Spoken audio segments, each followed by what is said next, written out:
Vamos agora passar aos nomes. Os verbos já tiveram sua vez, já falamos de concordância verbal, de regência verbal, dos termos subordinados ao verbo. E agora, neste módulo aqui, nós começaremos a trabalhar com os termos que estão subordinados ao nome. É a vez dos nomes. No princípio era o verbo, mas agora são os nomes. E por nomes eu falo essencialmente substantivos, mas pode incluir também nessa categoria os adjetivos e os advérbios.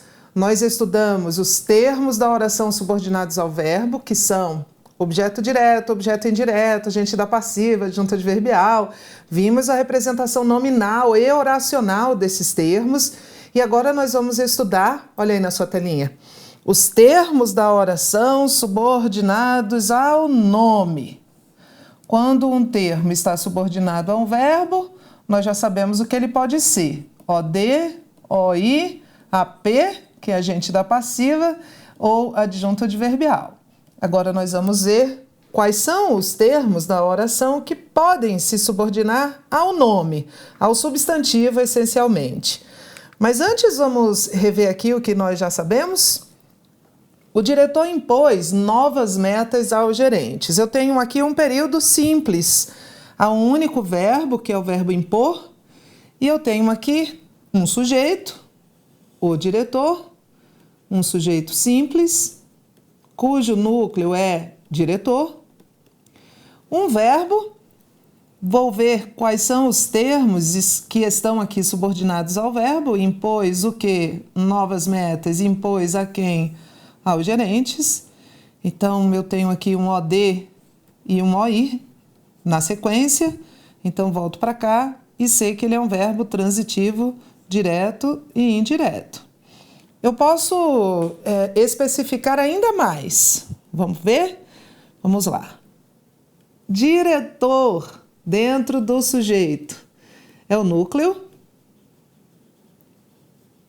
Então, é o núcleo do sujeito simples.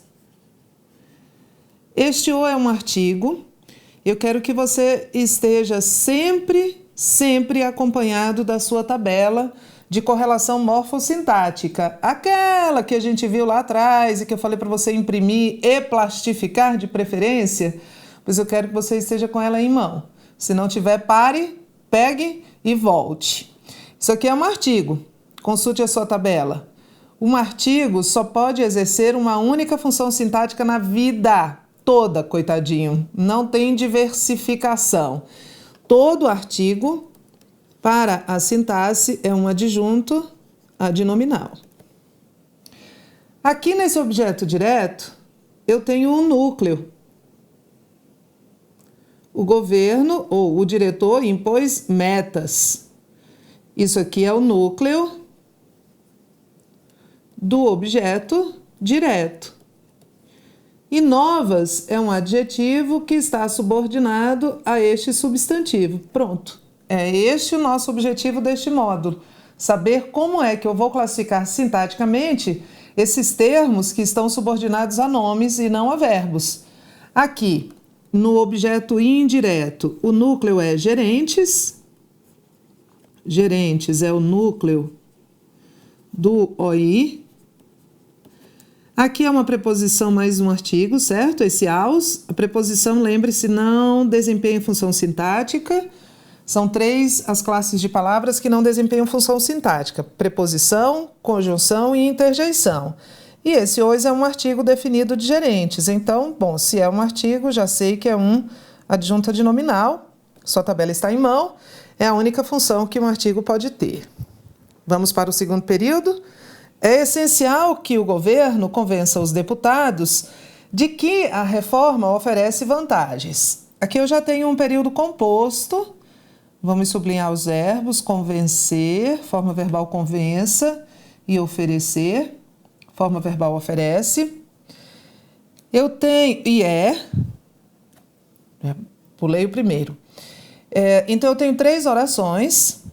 A primeira oração é essencial. A segunda oração, que o governo convença os deputados. A terceira oração, de que a reforma oferece vantagens. Eu posso começar de qualquer uma. Vamos começar da última? de trás para frente. De que a reforma oferece vantagens é uma oração que está subordinada ao verbo convencer. O verbo convencer, aqui a forma verbal convence, tem dois termos subordinados. Convencer quem? Os deputados. Objeto direto. Convencer de quê? De que a reforma oferece vantagens. É um objeto indireto. Lembra-se do nosso protocolo, não se esqueça. Para sempre você vai ter de lembrar dessas perguntas e respostas que são feitas e dadas aos verbos. Só que esse objeto direto é um objeto indireto dentro do qual há um verbo. Então, ele é um objeto indireto e uma oração ao mesmo tempo. Ou seja, ele é um objeto indireto oracional. Tabelinha na mão, só que agora é outra tabela, é aquela tabela de qual é o termo subordinante, qual é o termo subordinado e como é que nós chamamos a representação oracional. Como é que nós chamamos um objeto indireto oracional? Tereza, é uma oração porque tem verbo, subordinada porque depende de outra, tem de repetir até a exaustão, é assim que a gente aprende. Substantiva, porque exerce função de substantivo, ou seja, ela está nomeando. Na prática, nós já vimos que essa oração subordinada substantiva, na prática, pode ser substituída por isso. Aqui, na verdade, ela vai ser substituída por disso, porque eu tenho essa preposição, já que é o objeto indireto. E ela é a oração subordinada substantiva, objetiva e indireta. Este de é uma preposição regida. Toda vez que surge uma preposição, eu a abordo. Quem é que te trouxe? Ela vai dizer o verbo convencer. Então, ela é regida pelo verbo convencer e este que aqui está, e que introduz uma oração substantiva, que é essa oração substituível por isso. Este que é uma conjunção integrante. Então, vamos lembrar o que nós já vimos. Conjunção integrante introduz oração subordinada substantiva. E oração subordinada substantiva é aquela que equivale a isso, porque eu estou usando uma função substantiva. Volte. Agora vamos ver aqui essa classificação da segunda oração. A terceira eu já vi. Agora vamos ver da segunda. Esse que introduz uma oração. Vou fazer uma pergunta. Esta segunda oração, esqueça a terceira. Agora leia só a primeira, que é esta aqui, e a segunda. A segunda oração pode ser substituída por isso? É essencial isso? Sim ou não? Sim, Tereza, pode. É essencial isso. Bom, então, o que é que eu sei já? Primeiro, que este que é uma conjunção integrante. E segundo, se este que é uma conjunção integrante, naturalmente, esta oração toda, a oração toda, é uma oração subordinada substantiva. Ponto. Que é a única coisa que eu posso deduzir de uma oração iniciada por uma conjunção integrante, é que ela é uma oração subordinada substantiva. Agora eu vou fazer uma pergunta. Qual seria a função do isso se não houvesse esta oração? Nós substituímos. É essencial isso, é o mesmo que isso é essencial. Qual é a função do isso? Sujeito, Tereza. Fácil. Bom, então também é fácil dizer que esta oração aqui exerce a função de sujeito. Então, ela é uma oração subordinada, substantiva, subjetiva, que é a mesma coisa de dizer que ela é um sujeito oracional. A gente repete, naturaliza, internaliza e aí fica fácil. é essencial isso. O que quer que seja isso, neste caso é uma oração, será o sujeito deste verbo. E é por conta deste sujeito oracional, tem mais, hein? Que a gente não pode lembrar, aprender uma coisa e esquecer outra, né? É por conta deste sujeito oracional que esta forma verbal está na terceira pessoa do singular. Tá vendo? Então, já conseguimos fazer muita análise, já conseguimos identificar muitos termos. Não há necessidade de novas reformas fiscais. Vamos lá, este aqui é mais simples, né? É um período simples, só há uma oração. O verbo haver está aqui no sentido de existir, eu já sei que ele é um verbo transitivo direto e impessoal. Necessidade de novas reformas fiscais é o objeto direto deste verbo. Este não é um adjunto adverbial de negação, que é a função essencial do não. Dentro desse objeto direto, qual é o núcleo? Necessidade, Tereza. Necessidade é o núcleo do objeto direto. Qual é o termo regente desta preposição de? Apareceu um de aqui. Toda vez que aparece uma preposição, há um termo regente. Qual é o termo regente? Necessidade. Então, todo este termo de novas reformas fiscais está subordinado à necessidade. Este termo pode ser um objeto indireto? Sim ou não? Não. Por que não? Porque ele está subordinado à necessidade. E necessidade é verbo? Não. Necessidade é um nome. Necessidade é um substantivo. Então, este termo de novas reformas fiscais que está dentro do objeto se subordina à necessidade. Não pode ser um objeto indireto, porque necessidade não é verbo. Tereza, e qual é a função dele? Já vamos ver. É isso que nós vamos ver. Como se classificam os termos subordinados a nome. É só para você entender que o seu examinador tem uma mania de dizer que isso aqui é um objeto indireto. E não é, porque para ser objeto indireto precisa estar subordinado a um verbo.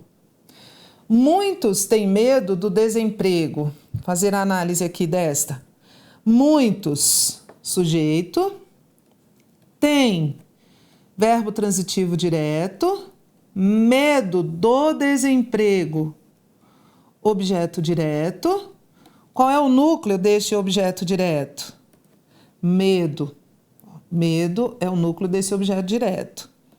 Do desemprego pode ser objeto indireto? Não. Por que não? Porque do desemprego está subordinado a medo. E aí não pode ser objeto indireto. Se o examinador disser que é objeto indireto, a gente vai marcar errado, porque medo não é verbo. Medo é um nome, é um substantivo. A última edição do livro é muito boa. Sujeito.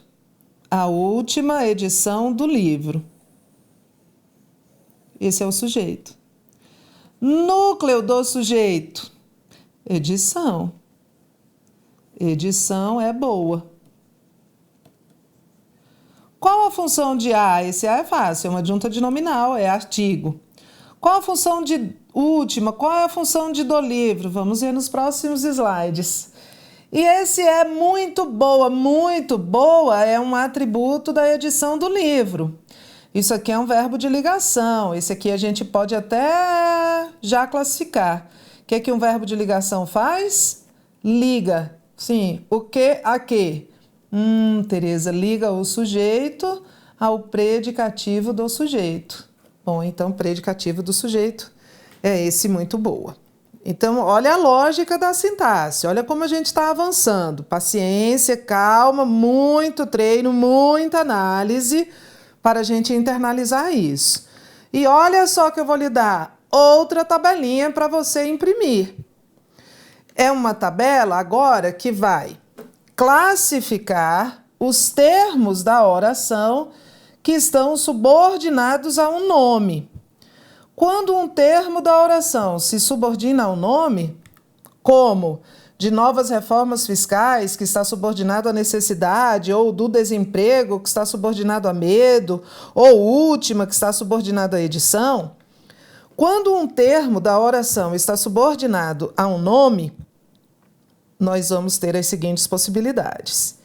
Se um termo da oração está subordinado a um substantivo, como era o caso lá atrás, de necessidade e medo, ele pode ser uma adjunta de nominal, um predicativo, um complemento nominal ou um aposto, não pode ser mais nada. Um adjunto adnominal pode ser representado por um artigo, por um adjetivo, por um pronome adjetivo ou por um numeral adjetivo. E um adjunto adnominal também pode ser uma oração, será uma oração subordinada a adjetiva. Predicativo também é um termo que se subordina ao substantivo. Quais são as classes de palavras que representam um predicativo?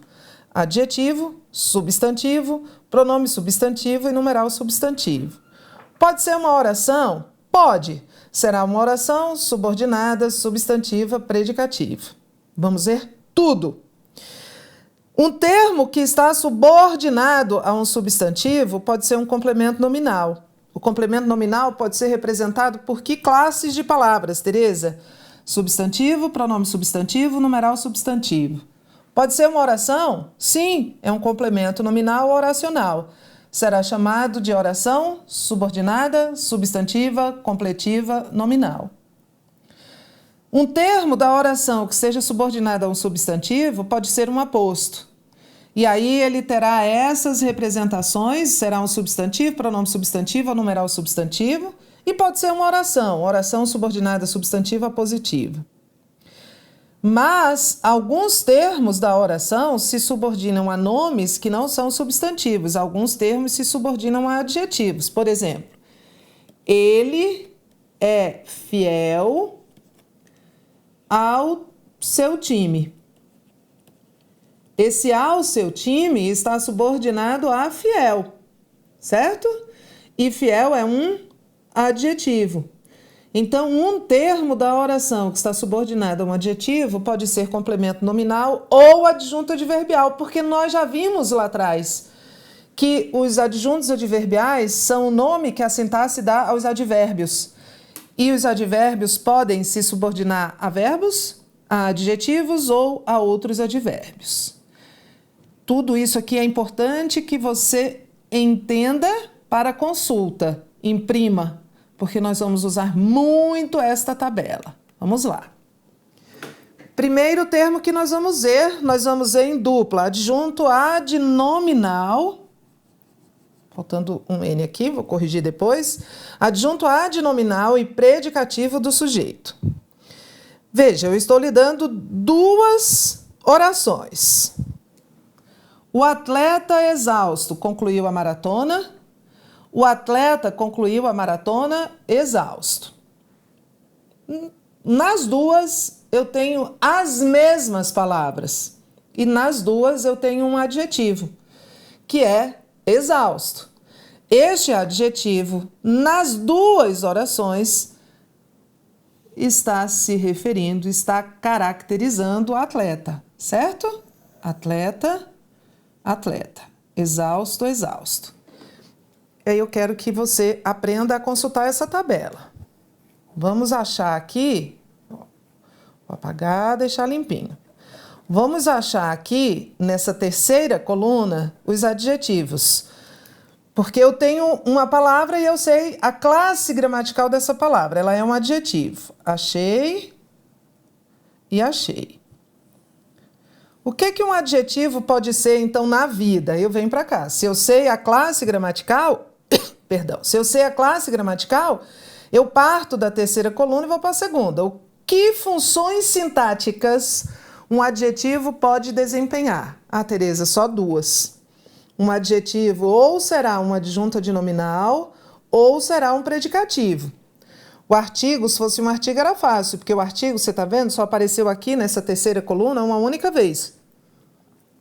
Ele só pode ser adjunto adnominal. Mas um adjetivo pode ser adjunto adnominal ou predicativo. Então, vou voltar.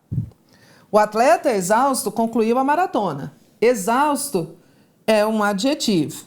Ele só pode ser adjunto adnominal ou predicativo. Já reduzi a duas possibilidades. Tereza, quando é que ele será um e quando é que ele será outro? Bom, ele será um adjunto adnominal se vier junto do nome ao qual se refere. Ou, em outras palavras, se ele integrar sintaticamente, sem acento, sintaticamente, o termo subordinante. Por isso ele é adjunto, porque ele vem junto, ele está dentro. E ele será um predicativo se ele não vier junto. Se ele referir-se a um termo, refere-se a um termo, mas não faz parte sintática dele. Mas não faz parte sintática dele. Então vamos lá. Qual é o sujeito desta primeira oração? O atleta exausto concluiu a maratona. Quem concluiu a maratona? O atleta exausto. Bom, então exausto é um adjetivo que qualifica o núcleo do sujeito e está dentro do sujeito, ou seja, ele vem junto do nome ao qual se refere. Ele integra sintaticamente o termo subordinante. Então, o que ele é? Um adjunto adnominal. E aqui embaixo, o atleta concluiu a maratona exausto. Exausto é um adjetivo, se refere a atleta. Vamos fazer a análise sintática? Qual o sujeito desta oração de baixo? Quem concluiu a maratona? O atleta. Então, exausto é um adjetivo que se refere ao sujeito, mas, porém, contudo, todavia, entretanto, não está dentro do sujeito. Como é que eu chamo um adjetivo que se refere a um termo, mas não integra? Predicativo, olha como é. É isso. Então, um adjunto adnominal e um predicativo do sujeito. O adjunto adnominal e o predicativo do sujeito têm função adjetiva, dão um atributo. Porém, o adjunto adnominal está dentro do sujeito. O predicativo do sujeito, nunca. O predicativo do sujeito, olha só, ele é um termo do predicado. Ele não faz parte do sujeito. Tereza, eu tenho uma dúvida. Vamos lá, me diga, me pergunte, qual é a sua dúvida? Faz parte da dúvida, não, faz parte do sujeito. A pessoa está doidinha. Tereza, eu tenho uma dúvida. Por que que eu não posso considerar que esse exausto é um adjunto adverbial de modo? Como foi que ele concluiu a maratona? Porque é um adjetivo.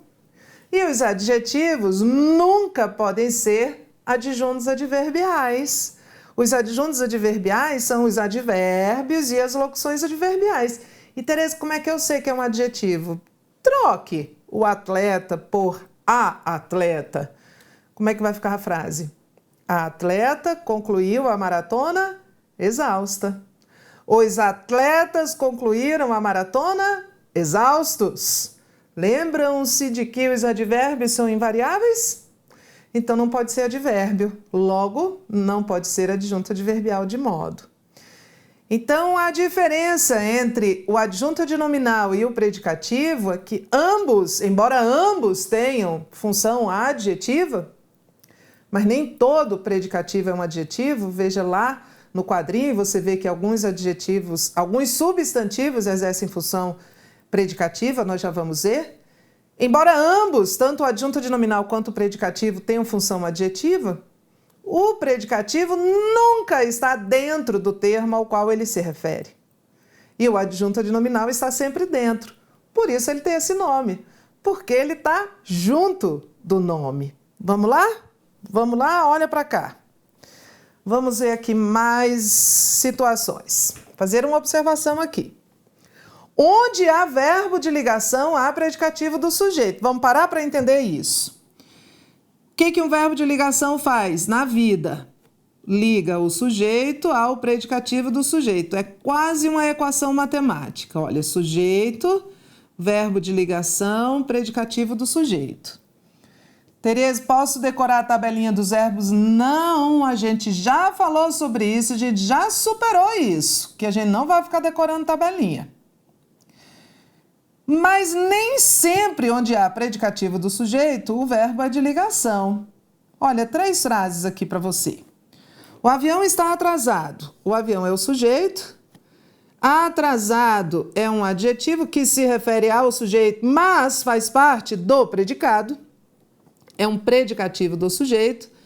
E o verbo estar aqui indica um estado do avião, uma característica dele, não é uma ação.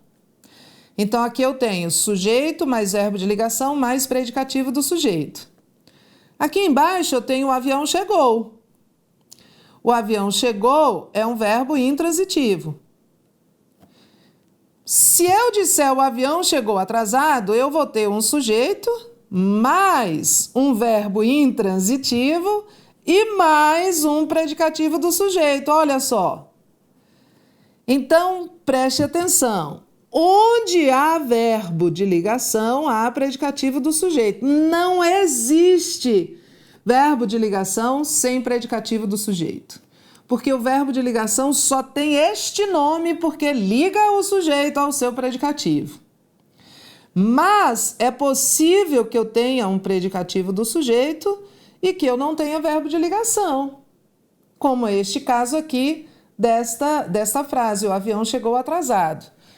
Vou aproveitar a deixa para classificar esses predicados.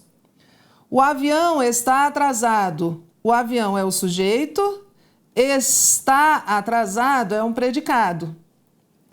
Este predicado é classificado como predicado nominal. O predicado nominal sempre vai ser formado por verbo de ligação mais predicativo do sujeito. É a estrutura típica do predicado nominal e o núcleo dele não é o verbo. O núcleo desse predicado nominal é o predicativo do sujeito. Em um predicado nominal, o núcleo sempre será um nome. Por isso, ele é predicado nominal. O núcleo dele sempre será um nome. Então, este termo aqui também pode ser chamado de núcleo do predicado. O predicativo do sujeito é sempre o núcleo de um predicado nominal. Olha esse predicado de baixo. O avião chegou. O avião é o sujeito, chegou é um predicado. E ele é um predicado sem predicativo. Ah, então ele é um predicado sem nome. Então ele é um predicado verbal. Um predicado verbal, ele pode ser formado por verbo intransitivo, por verbo transitivo direto, por verbo transitivo e indireto, por verbo transitivo direto e indireto, mas ele não vai ter predicativo. Por isso, ele só é verbal. E aqui embaixo, o avião chegou atrasado. O avião é o sujeito, chegou atrasado é o predicado. É tudo que eu estou dizendo sobre o sujeito. Neste predicado, eu tenho um verbo intransitivo. O verbo intransitivo é típico de predicado verbal, tá aqui. Mas eu também tenho um predicativo. E o predicativo é típico de predicado nominal. Ah, então eu juntei os dois. Este predicado desta terceira frase é um predicado verbo nominal. Predicado verbo nominal é aquele que tem dois núcleos. Um verbo, então ele vai ter ou um verbo intransitivo, como este aqui. Pode ser que ele tenha um verbo transitivo direto, ou um verbo transitivo indireto, ou um verbo transitivo direto e indireto.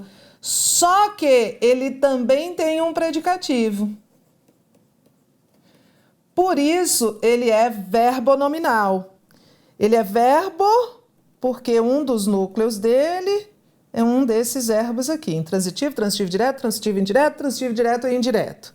E ele é nominal porque um outro núcleo dele é um predicativo. Então, isso é um protocolo. Predicado nominal é sempre verbo de ligação mais predicativo do sujeito. Predicado verbal vai ter sempre um verbo ou intransitivo ou transitivo, mas sem predicativo. E um predicado verbo nominal tem verbo intransitivo ou transitivo mais predicativo. Certo? Isso aqui foi uma deixa para a gente trabalhar os tipos de predicados. Mas o nosso objetivo mesmo é trabalhar os termos subordinados ao nome. Já voltamos para fazer exercícios sobre adjunto adnominal e predicativo. Um está dentro, o outro está fora. É simples assim. Até já!